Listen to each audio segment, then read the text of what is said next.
ఏ అంశం మీద కన్సిస్టెన్సీ లేకుండా, ఏ విషయం మీద కనీస పరిజ్ఞానం లేకుండా, అసలు ఒక ఐడియాలజీ అంటూ లేకుండా, రాజకీయాల్లో మనగలుగుతున్నటువంటి పవన్ కళ్యాణ్ గారు లాంటి వాళ్ళను బహుశా మనం ఈ సమకాలిక రాజకీయాల్లో మరొకరిని ఖచ్చితంగా చూడకపోవచ్చాము. ఎవరైనా ఉన్నారా? నాకు తెలిసి ఖచ్చితంగా ఉండరు. ఎందుకంటే అదిగో ఈ విషయం మీద ఆయన కన్సిస్టెన్సీ ఉంది. అదిగో ఈ విషయం మీద ఆయనకు విషయ పరిజ్ఞానం ఉంది. ఏ ఒక్క అంశమైనా ఏదో కొన్ని పదాలు ఎవరో రాస్తారు. దేశం భావనలోని గాఢత అవి అర్థం చేసుకుంటే అది బేసిక్గా నటుడు కదా, కొన్ని మాట్లాడేటప్పుడు కూడా చాలా గాఢంగా సినిమా డైలాగుల్లాగే అంతే గాఢంగా మాట్లాడుతూ ఉంటారు. కాబట్టి చూసే జనం ఎవరైనా కొత్తగా చూస్తే అబ్బో ఎంత గాఢత ఉందో ఈయనలో అనుకుంటారు. 18-19 ఏళ్ళ నుంచి ఈయన చూస్తూ ఉన్న వాళ్ళకైతే బోరు కొట్టి పిచ్చిరేగి ఎప్పుడురా బాబు ఇటువంటి వాళ్ళు ఆపుతారు అని చెప్పి అనిపిస్తుంది సీరియస్లీ. ఇప్పుడు ఇంకో కొత్త పాట ఢిల్లీలో అంటూ ఉన్నారు, దేశం ఫస్ట్ మిగతావన్నీ నెక్స్ట్ అట. ఇప్పటి నుంచి నినాదం. ఇంకో మాట అన్నారు, కేంద్రం బలంగా ఉంటేనే రాష్ట్రాలు బలంగా ఉంటాయట. సో అందరికీ జాతీయత అనే భావమే ఉండాలి, రాష్ట్రం అనే భావన ఉండొద్దట. దేశం బలంగా ఉంటే రాష్ట్రాలు బలంగా ఉంటాయంట. ఇదేం కాన్సెప్ట్ నాకు అసలు దేశం అంటే ఏంది? ఈయన అసలు ఎవరైనా కనుక మైకులు చుట్టి ఒక కట్టు కదలని కూడా చేతులు కాళ్ళు కట్టేసి అడగాలి సీరియస్లీ. అసలు దేశం అంటే ఏంటి? డిఫైన్ చేయమను. దేశం ఎక్కడైనా రాష్ట్రాలు బాగుంటే దేశం పటిష్టంగా ఉంటుంది. దేశం వాళ్ళు చూసుకోవాలి. విదేశాంగ విధానాలు, రక్షణ అవి అంతవరకు పరిమితం అయిపోవాలి.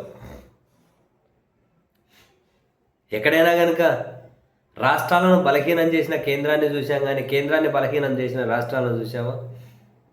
జాతీయ ఐక్యతను బలహీనం చేసినటువంటి కేంద్రాలను చూసాం, కానీ జాతీయ ఐక్యతను బలహీనం చేసిన రాష్ట్రాలను మనం చూసామా?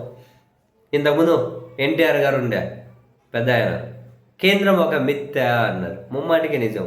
ఈయనేమో అసలు కేంద్రం లేకపోతే రాష్ట్రాలు లేవంటూ ఉన్నారు. ఈయన అసలు రాష్ట్రంలో కూడా కేంద్రం ఎక్కడుంది ఏంటి అంటే ఢిల్లీలో కూర్చొని ఈ దక్షిణాది భారత నాయకులకు ప్రాంతీయవాదం ఎక్కువైపోతుంది. దక్షిణాది రాష్ట్రాలకు వాళ్ళు వచ్చి ఢిల్లీ వాళ్ళ మెడలు ఉంచుతాం అది ఇది అంటారు. ఇక్కడికి వచ్చి సైలెంట్ అయిపోతాం. ఇదే పెద్ద మనిషే. నేను బీజేపీ కాంగ్రెస్ వాళ్ళకి చెబుతున్నా అని చెప్పి ఇంగ్లీష్లో హిందీలో అరిచి హమ్లడాయింగే అంటుండే. గట్టిగట్టిగా అరుతుండే. ఆయనలాగా మనవాడు అరుద్దాం కానీ ఎవరికి ఆరోగ్యం పాటు చేసుకుంటూ అట్లా అరుతుండే. వాళ్ళకి ఇంగ్లీష్లో హిందీ అర్థం కావాలని. ఇప్పుడు వచ్చి ముక్కుతో మాట్లాడుతూ నీతి వాక్యాలు చెబుతూ ఉన్నారు ఆయన ఢిల్లీలో కూర్చొని. కొడి ముందా గుడ్డు ముందా? కేంద్రమా రాష్ట్రమా అంటే రెండు అదే. కేంద్రం బలం ఉండాలి, రాష్ట్రం బలంగా ఉండాలి అంటే రెండు బలంగా ఉండాలి. రాష్ట్రం కేంద్రాన్ని బలహీనం చేయదు, కేంద్రం రాష్ట్రాన్ని బలహీనం చేయదు. నేను ఒక రాష్ట్ర పార్టీ కదా, మరి నీ రాష్ట్ర హక్కుల కోసం ఫైట్ చేయి. ఫస్ట్ ప్రత్యేక హోదా తీసుకురా, గ్రాంట్లు తీసుకురా, ఆంధ్రప్రదేశ్కి ఆర్థిక అవసరాలు తీర్చు. చాలా విభజన హామీలు పెండింగ్లో ఉన్నాయి, పోయి తీర్చుకోండిరా.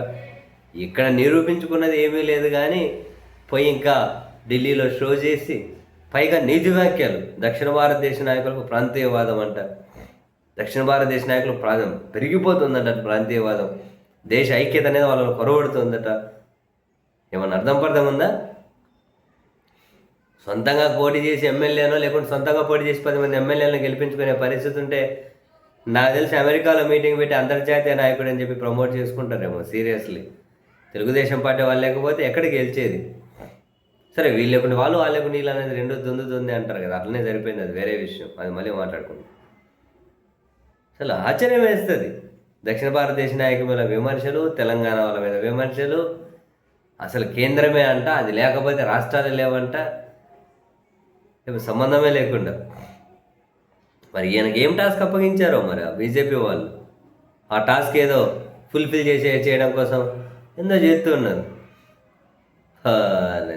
అసలు కర్మయా నిజంగా. మీలాంటి వాళ్ళు నాయకులుగా చలామణి అవ్వడం కూడా నిజంగానే కర్మ, అంతకుమించి ఇంకేముంటుంది.